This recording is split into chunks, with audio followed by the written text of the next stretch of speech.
Good morning, good afternoon, good evening, one and all. Thanks for joining us in this episode of BRM Brown Bag. We are at episode number 27, and today I have an esteemed guest, Dr. Nate Cruz, joining us all the way from Los Angeles. I want to give a quick introduction about our guest today. Dr. Nate is an accomplished, results-oriented senior agile transformation leader and coach with comprehensive experience and proven expertise in on-time delivery of technology-based solutions for domestic and international projects. Nate has demonstrated success in leveraging technology to enhance business operations and to impact the bottom line.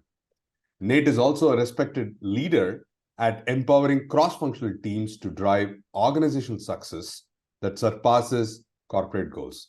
Thank you so much, Dr. Nate, for joining us today to share your insights with our viewers as a BRM Brown Bag session.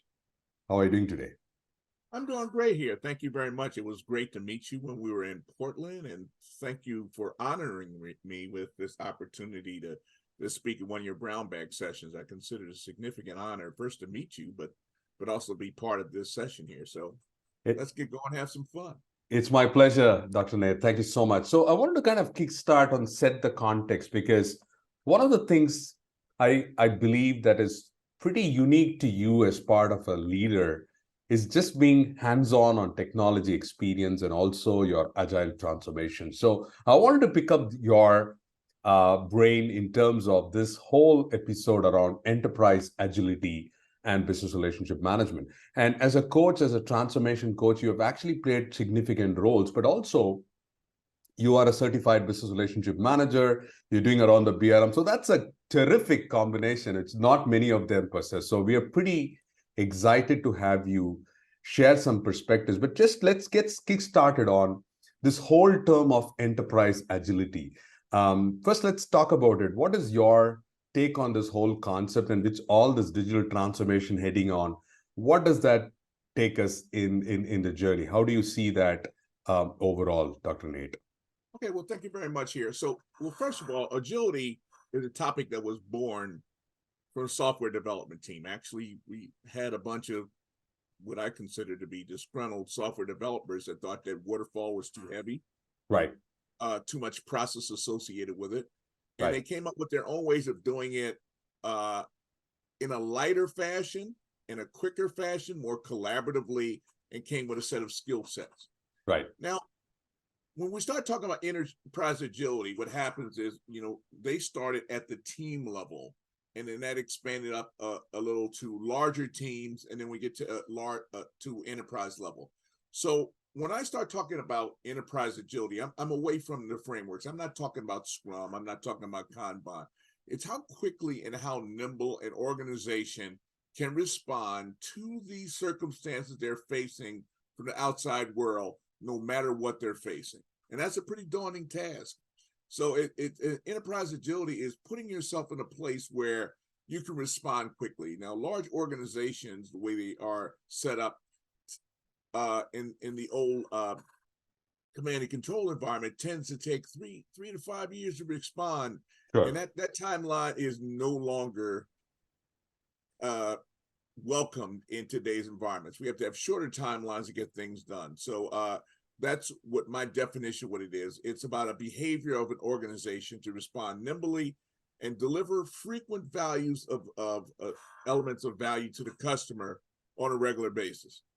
That's a great one. Now, the problem in a lot of these organizations, is it because of the large magnitude of the organization and a lot of people working around cross-functionally?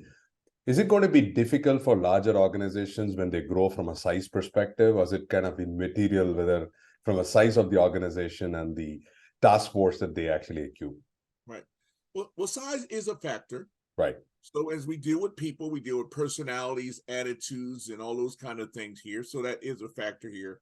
One of the things is, what is your organizational culture? What are you doing? Right. There are certain organizations I think that are creative, like a Sony, as far as a company here, and that has a culture of being very creative and to iteratively get things done that no matter how large they are, they Right. seem to embrace it.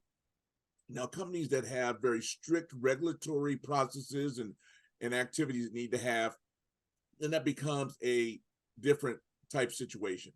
I think another factor beyond size is who is leading the situation. I Right. think there's one gentleman, you probably heard his name a lot. Elon Musk has went Right. through and he's looked at Tesla, he's looked at SpaceX, and he was born from a software background, and he looked at these hardware specific organizations, and he figured out ways of making them more nimble, Right. and leveraging that to be part of to lead the industries based on how he architected the way people work together. Sure. No, I think that's a very fair point, because I think this is going to be increasingly relevant as we start to see this whole digital age, and with generative AI and chat GPT kind of bringing in, organizations are trying to reinvent themselves in terms of innovation. And because, as you rightly said, if you're not moving at a pace of a Tesla, I'm going to be out of business. So how am I going to change my gears wholeheartedly to make that shift? But so you did talk about a start. So let's start to understand, when you talk about organization culture, as Peter Drucker says, culture eats strategy for breakfast.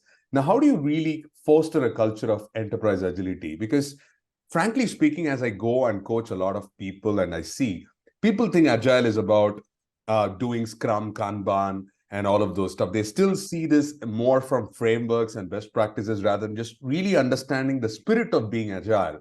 So with that said in mind, how much of a paradigm shift we need to create to make But that culture of enterprise agility? first of all, I step and thank you for doing this. I step away from the Scrum, the Kanban here. Right. It's about how do you deliver frequent elements of value to your customer. Right. Doing it in iterations allows us to have feedback loops on, is it right? And how can we adjust to that? And also a secondary feedback loop on how can we make it better? So doing things iteratively helps us along the way. So as we go through and do this in organizations, first you need to understand, what are you about? So what is the problem, or what is the service you're providing out to your customer? How are you doing this, through a service or product here? How complex is that product? Right. How many different partners do you have here?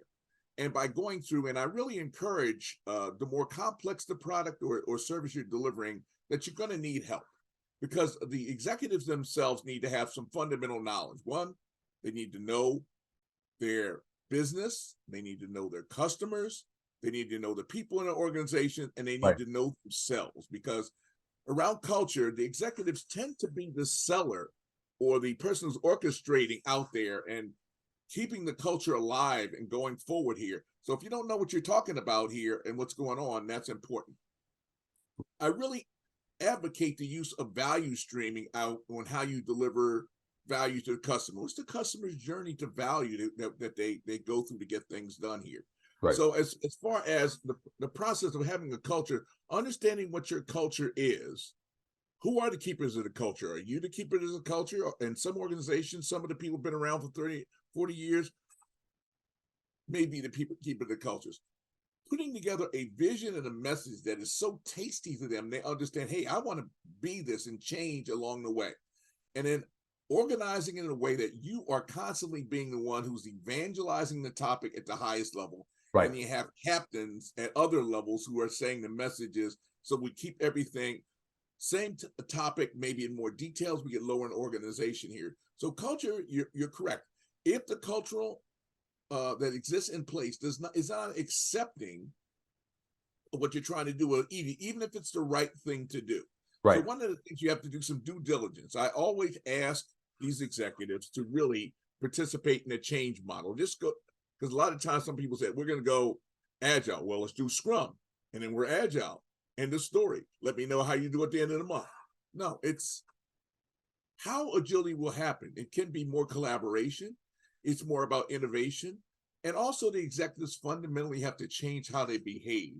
Like currently, I see a lot of organizations of command and control. Do what I say and cascade it down the organization.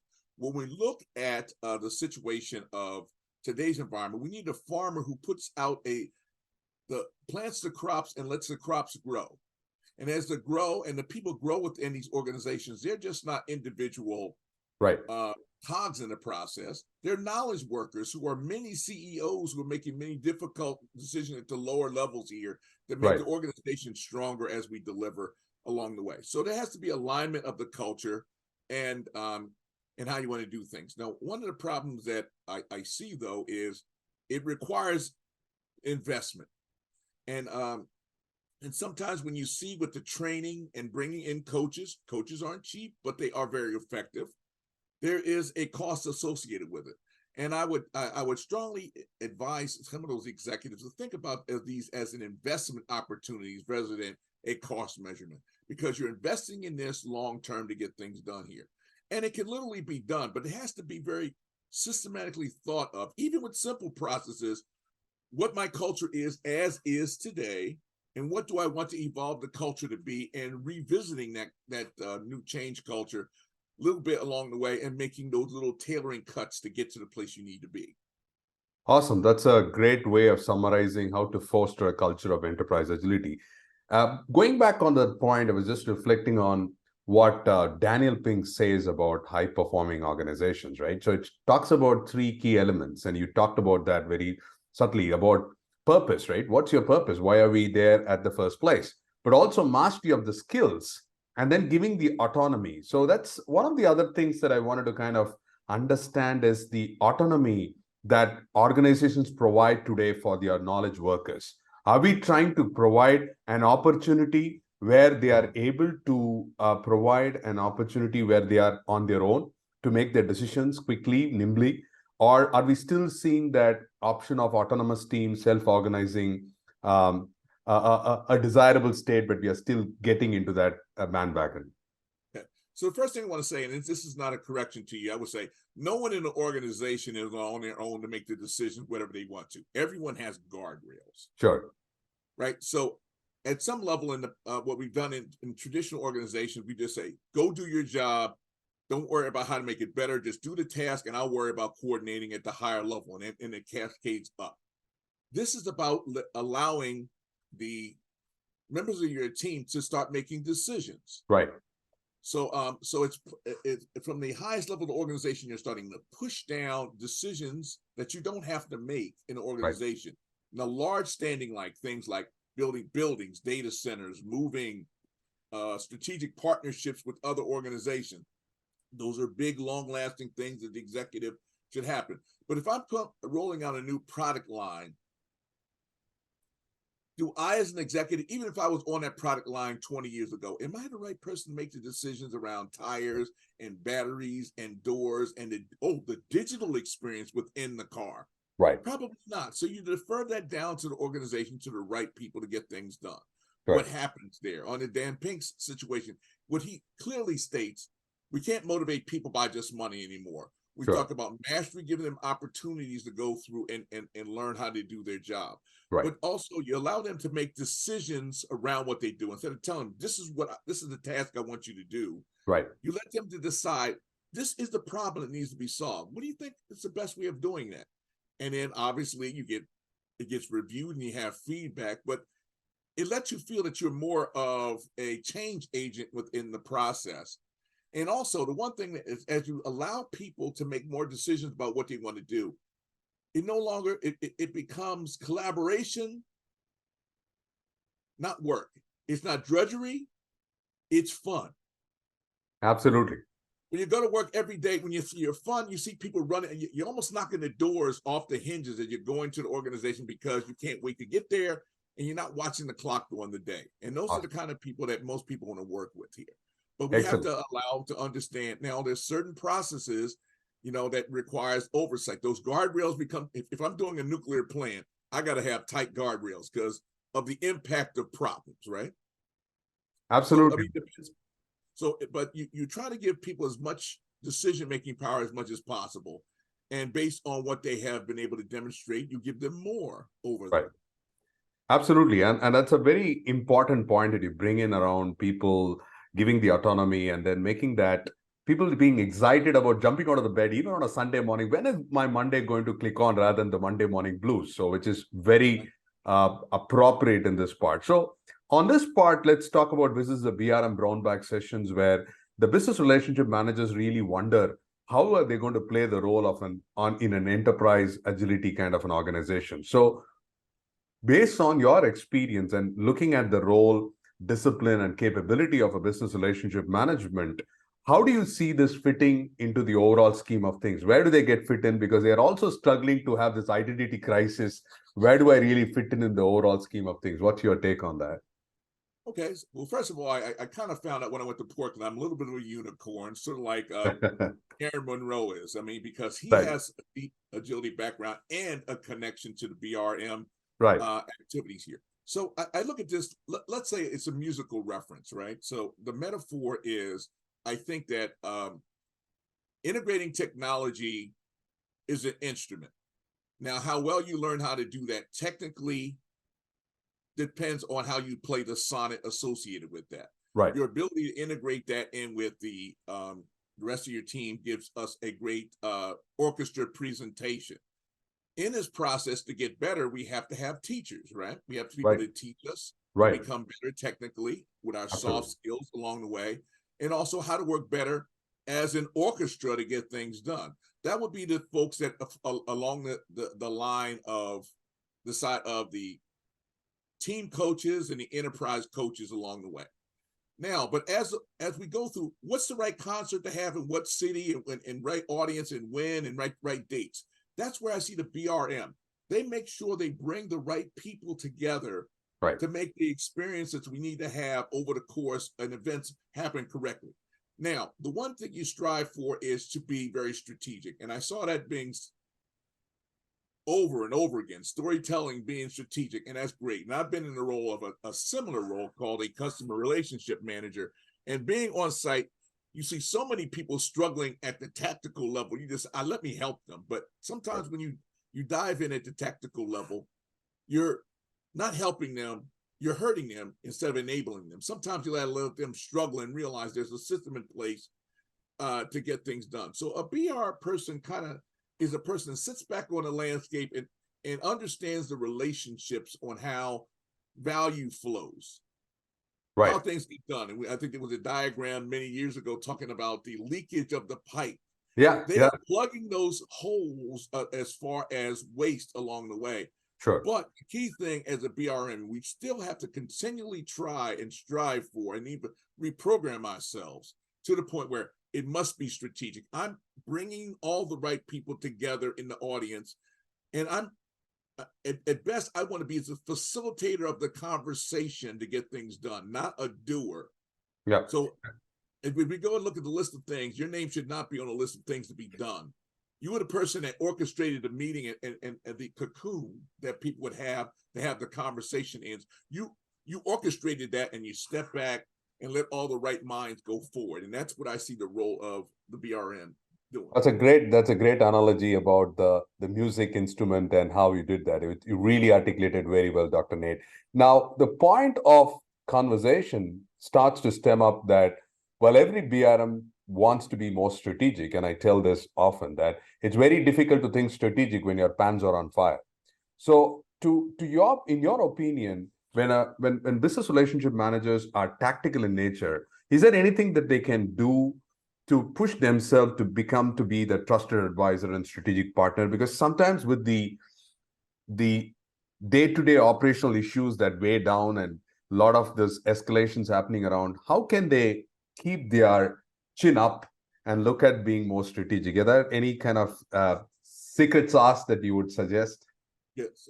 So I would say to all of you who are BRMs, I would say I've been there. I've walked in a site, I was given this great message. Oh, we're gonna come up with the strategic direction of how we're working with at the time it was a marketing organization that used a lot of technology. I mean, I was on fire. And once I got in here and they would say, we're having problems with our fonts. Right. Our fonts, we're not purchasing all the right fonts. And I need that and the person who was my executive point of contact, I'm tired of getting phone calls on this. Right. Fix it.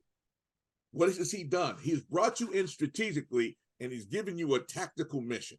Right. So sometimes you have to go through and do that, but it's all in the relationship you have with your executives. And you have to say at some point, I can do this for you on isolated situations, but let's jot down what my role is. Right.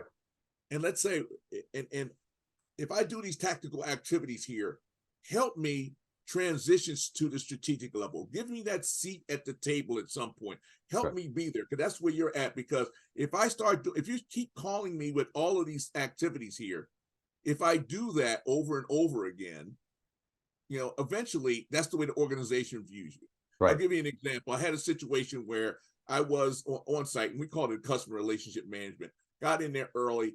Person from the sales team came in and said, Nate, we have our big client presentation here and our high resolution projector that we take with us, we didn't get one here, and we need it for this presentation for the customer to sell this job here. I need your help immediately. So I ran around and got them that projector immediately. Did I help them? Yes, but I hurt the process, because ironically, a month later, that person came back to my office again with that same way for their problem. Instead of redirecting them to the automated way of them ordering it in a timely fashion and get things done. Correct. So sometimes you got to learn the whole discipline of saying no. Right. To get to the place that you want to be. Because strategically, when there is a major value of a BRM being strategic, because then you have this insight of how to make the connections for that pipe to flow all the information correctly. And that's where you have to go through and figure out how to bring yourself up strategically. And also, too, I mean, it's got to be part of your mission. And you also have to be willing to know when to stand firm and say, okay, that's the end of the tactical activities. And you're going to make some short-term enemies for some longer-term friends. Yeah. Now that's the tough part, because we all want to be liked, right? Yeah. Relationships, we want to be loved. We want to be loved when we walk in the door. We want the whistles to go off, balloons go up in the air. But if you don't help people with their problems that affect them today, that's not going to happen here. But you have to get to the right people in the organization to get you the right seat to help you there. And normally, what I've seen in situations, you have a BRM person's on site. There's an account manager who oversees them. They need to be there to foster that environment where we're supposed to be strategic. Let's come up with a roadmap plan. Right. Okay, these 3 tactical things we'll handle for you, but then we're going to move on strategically. And next year, we're going to figure out how to take those things that are tactical and manual and put them in an automated environment so they can be handled better. Right. So it also be handled a certain type of way. Yeah, absolutely. I think it's a spot on to start saying no, because you can actually only have limited time to do a lot of these work, and you cannot please everybody. We have different masters to please, but you also talked about the whole aspect of making sure that we are here to make this value leakage drop down and ensure that the value is at the forefront, and make sure that you have a conversation with your business partner saying that, okay, I can do this now. I might want to go to play the long-term version of the game or short-term, because if you're not very clear about that, it's going to be a problem. Now, as a business relationship manager evolves to drive these conversations, one of the challenges is what value does the business relationship manager delivers in an autonomous team?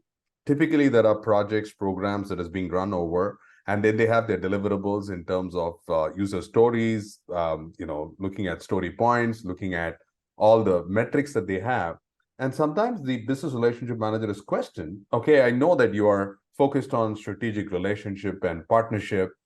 Now, give me something very tangible, right? I don't know. I don't want, you're a good guy. Dr. Nate is a good guy, but what kind of tangible outcome is a BRM going to deliver? Why should I have them on board, on site? Is a question that a lot of CXOs ask. That's pretty much what I see also. I wanted to get your thoughts on that. Okay, well, first thing is I look at the BRM, or in my case, it was a customer relationship, is a long-term day-to-day relationship. Right. You come in, work with them for maybe a year contract, whatever, until something blows up bad and somebody gets upset with you, and you could be gone tomorrow. So you got to do that dance on coals to get things done. Right. Now, I think this is a great question. This is like one of these Magic Johnson moments where you threw me a assist here and I can go up and slam it through, is that I believe that the BRM Institute has done quite a bit of work since my initial inception of working with them and some of those high-level, very powerful diagrams. There's a lot of great templates to talk about what that relationship should be. Right. And what's the roadmap of value generation? And what's the roadmap of cultural change? And what's the roadmap of delivery here? And also, too, one of the things that, I got turned on fire at Portland, there's so many people there that are not just there to get what I want out of the situation. There were so many people willing to help you and reach out. My network of folks that talk to and ask questions that has expanded significantly. And I would encourage people to reach out to those who aren't part of your organization and see how they have done it. Sure. And I think, the thing is, it's art that needs to be evolved. You're not going to be a great BRM by passing the exam. You certainly have showed that you got a great memory, though. But it means you have to go and foster this as an art. Right. Of getting things done. And then you have to, and how you get better at the art, then you pass it on to somebody else and get them to be artful at the activity here. So and the various industries are going to have different ways of describing what the value of the BRM is. And the fact that when you start strategically, less tangible things you can hold on to. It's not so much that I'm causing us to make profits go up or I'm going to bottom line to do that. Right. Yep. But I think things as far as customer intimacy and efficiency and a happy workplace are some of the things that come out of them as outcomes here that are kind of a lot of non-tangible things along the way. Now, what you have to do is be an awesome seller of your value proposition. Right. Remember last week I did that activity? Man, that helped us with our customer intimacy. Remember that? So you're going to have to keep reminding them. And it seems like I'm overselling myself, but if you don't sell yourself on a regular, people forget very quickly what you've done for that organization. That's a great point, Nate. Like, we have to be our storyteller, we have to be a seller, but we have to sell the value proposition and also create impact. Now, let's go to the next couple of questions to wrap this up. Is how do we balance speed and stability? Because at one end, organization wants to move faster at 200 miles per hour. And then you also have the other front where they said, we need to make sure my systems is up and running, keeping the lights on. So how does organization balance the speed and stability, considering that we want to do both, right? The business wants both to be done, but the shift is, I call this analogy like, let's say you have two kids and two kids are crying. Which kid will you pick up? Is this the smallest kid or the elder one? It depends on who shouts the loud, right? So what happens is sometimes people say that, oh, we are not moving faster. Let's get this one done. And it escalates and everybody starts shifting gears. And guess after some time, people say that there's so much escalation, there's firefighting. Can we stop releases? So how do you balance this adequately, considering both of them wants to pull it from all different corners? Yes. So I look at the problem of better, faster, cheaper, right? So that's what everybody's hearing from their customer. I want it better, faster, cheaper. This technology is supposed to be enabling. So make it happen, make it do it. Make it hurt. So as you look at, you got to look at what the product or the service you're delivering. Yeah. As I said, if it's a simple process, straightforward, like manufacturing, and I'm just going to think of something, and if I'm off on it, I apologize to you all. Manufacturing of hangers, you might be able to speed that up by changing the process. But if you have something with a lot of human intervention, a lot of checks, a lot of regulatory activities, the amount of how fast you can go is impacted by another element in this process we call risk. Right. If I have a stable process on a complex product, if I go faster, I'm assuming more risk in the whole process of something going significantly wrong. Right. Am I willing to take on that risk? Most organizations that I find are risk averse. We have to have a balancing of what it takes to get in and look how to become more stable. First of all, you need to understand let's do the as is rollout of what it looks like right now. I tell you, the value streaming and laying out how we do things is an amazing way of looking at organizations. Right. By going through and observing them and seeing how they get things done and see how long it takes to do certain elements and the wait times or delays is empowering. Because sometimes once they see a picture, it's like, is that the way we do it?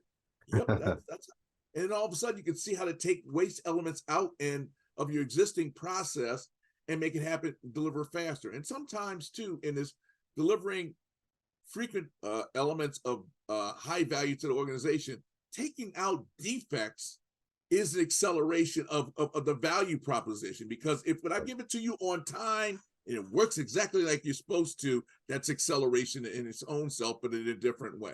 So you have to understand how accelerations can be done.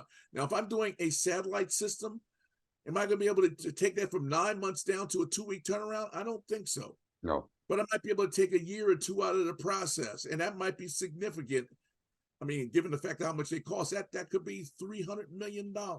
Right. So you need to understand how fast you need to go and how much risk are you willing to take on to do that, and experiment at small levels to see if it works. Don't say, hey, turn the switch on, let's see what happens. No. Yeah. So limiting.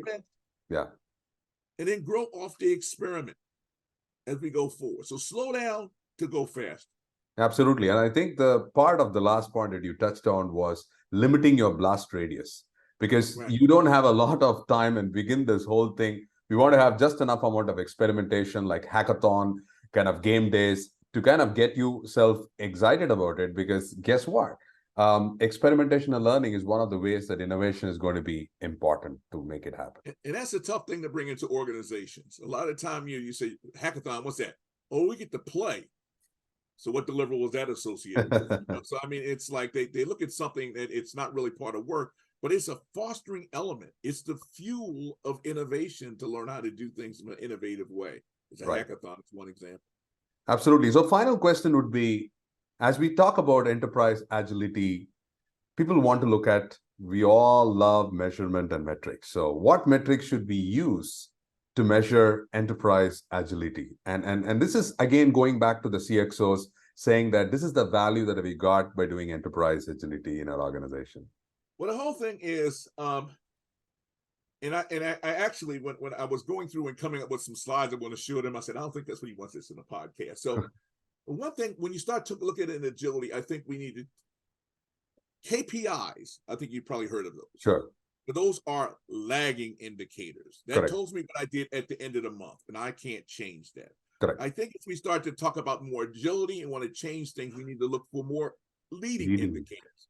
Yeah. Like after, if I'm going on a 10-day trip and my goal was to go, 25 miles per gallon. How did I do after 2 days? Right. Like if I'm at 26, okay, fine. Can I do better? If I'm at 20, am I stopping too much? So leading indicators allows us to make changes to make ourselves along the way. Sure. Some of the indicators I think that are important, instead of looking at things from a KPI standpoint, is OKRs, objectives and key results. Right. And then go through and dashboarding those out so people can see where we are on the leading indicators makes us more nimble. Sure. Also, the metrics that you're looking at should be things around the idea of employee engagement, doing employee surveys, because they are your main soldiers out on this. You're looking at customer satisfaction, the net performance scores here. We have a set of business agility metrics as we lay things out into value streams of delivery. What's the KPIs on that? Other things here that I think are what I've seen popular out, and there's something called it's a pirate metric, acquisition, activation, revenue, retention, and referral. There is pulse metrics where we look at the page views, updates, latency, 7-day activities here, and earnings. Google has some great things, and I could send you an article on that and talking about that. They call it the heart metrics. We looked at happiness, engagement, adoption, retention, and task success. That's how you look at your teams. Again, it gets back to your whole empowerment things. There's a whole lot of new metrics that need to be looked at other than, outputs. I think we want to look at some things that leads us to think about things more instead of from an output standpoint to an outcome standpoint. Right. And also those things that can help us be flexible and nimble on a short-term basis, become better to deliver more frequent incremental delivery to the customers. And again, offline, I could send you information because we're good friends now. Awesome. So thank you so and, much for that particular thing, because you also, I heard, learned new one, and our viewers learned something called as a heart metrics from Google. It's a great way to look at things, and I touched upon leading indicators as well as the OKRs, which I think people are now getting familiarized in most of the organizations that I see, which I think is in the right trend towards making it work. So we can talk for hours. I think we should probably have another episode to do this one. This has been a power pack session for us. Any final thoughts on the enterprise agility and BRM? What's your closing thoughts for our viewers? I think that, in the past, I did a BRM as towards teaching this for a large organization. Mm-hmm. And then I got turned on fire with agility. And I think one of the things I've learned here, particularly is when we're in Portland, that there is a nice connection with them. Right. So having someone in the organization who is that BRM strategic now, who is talking to the right people, what value should be done and what investments and redeployment of resources is tied together with your executive coaches who are trying to understand how to be more agile in a three-legged race. We're running together at the same cadence. We're supporting each other, because if you don't, we fall down. But when we run together, we have a powerful outcome and we get across the finish line. Everybody's happy. So in ending this, thank you so much. It was great to meet you. Thank you for so quickly getting me into your session here. I love this, having this time to talk with you here. And I look forward to other opportunities for us to have these kind of discussions here going forward here. And anything I could do to help in anybody in your audience, even if you want to sit down and just have an executive session. I'm not trying to sell. I'm trying to develop connections here. We can just talk, and maybe whatever comes out of that. I am about delivering value to people around, and just pass my name around. And if I can't, I won't do it. But so thank you very much. Thank you. Thank you so much, Dr. Nate. I think it's been a pleasure. And this is how we have passionate people coming there to giving back. And this is, Dr. Nate is a part of giving back to the community of your experience and expertise that you have amassed over the years. And it just comes out naturally in terms of, what I call as the wealth of experience and expertise that everybody can chime in to do it. So if you are listening to Dr. Nate, and we will pass on that link to follow him on LinkedIn and reach out to him. So there are people creating impact and value. So we hope that this episode on enterprise agility and business relationship management was a real good taste for you. And we hope to see you in our next episode of BRM Brown Bag. Until then, signing off, your host, Suresh GP, and have a great week ahead, and keep watching our episodes. Don't forget to subscribe and post your comment section, so that this will inspire us to impact more people. At the end of the day, TaUB Solutions is focused on impacting more people around the world to become efficiently better business relationship managers, but beyond that, better human beings. Thank you so much for watching, and we look forward to seeing you in our next episode. Thank you, Dr. Nate, once again. Thank you.